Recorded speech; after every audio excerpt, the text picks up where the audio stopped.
sommes lundi 2 mars 2026. Bonsoir à toutes et à tous. Bienvenue dans votre flash de 19h sur Diamond. Montée des couleurs nationales autour du drapeau, renforcer la détermination patriotique. La cité administrative a servi de cadre à la cérémonie solennelle de montée des couleurs nationales en présence du ministre de la Santé et du Développement social, le médecin-colonel-major Hassan Badialo Touré, accompagné de plusieurs membres du gouvernement. Cette cérémonie tournante hautement symbolique s'est déroulée en ce 13e jour du mois de Ramadan, un moment propice au renforcement de la foi, de la cohésion sociale et du patriotisme autour des valeurs de la République.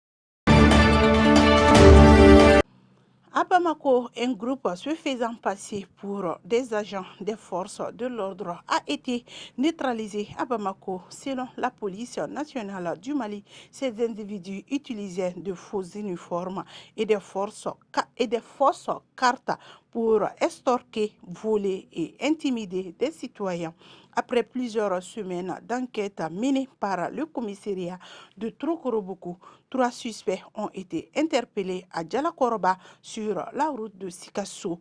Une arme à feu et des effets militaires ont été saisis. Sera également lié à un homicide survenu en février passé. Dans le cadre de l'opéralisation de la politique nationale de la culture, de l'artisanat et du tourisme et la mise en œuvre des recommandations des États généraux de ces secteurs, le ministère de l'artisanat, de la culture et de l'industrie hôtelière et du tourisme a organisé vendredi dernier au Centre international de conférences de Bamako, CICB, l'atelier de validation de la classification et de la catégorisation des centres culturels et festivals du Mali. Un nouveau centre de dépistage et d'analyse sera implanté à Bamako pour renforcer la protection sanitaire des forces armées maliennes et des civils. Objectif, détecter plus vite les intoxications et pathologies émergentes avec des résultats fiables et rapides.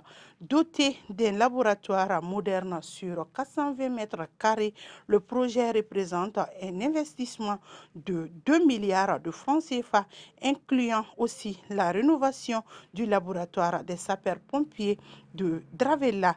Il vise une meilleure coordination entre secours, hôpitaux et unités opérationnelles.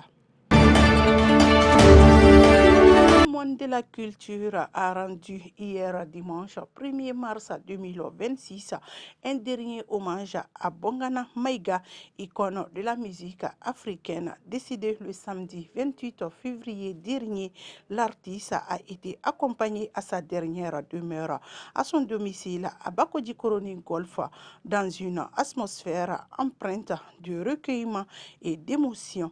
La cérémonie funéraire s'est déroulée en présence du ministre de l'Artisanat, de la Culture, de l'Industrie hôtelière et du Tourisme, Mahmoud Dafé, de l'ancien Premier ministre Ousmane Ousoufi Maïga, de la famille du défunt, ainsi que de nombreuses personnalités du monde des arts et de la culture venues du Mali et d'ailleurs. C'est ce qui me fait à ce flash. Merci à vous de l'avoir suivi. Très bonne suite de programme sur Diamond TV, la chaîne qui vous brille.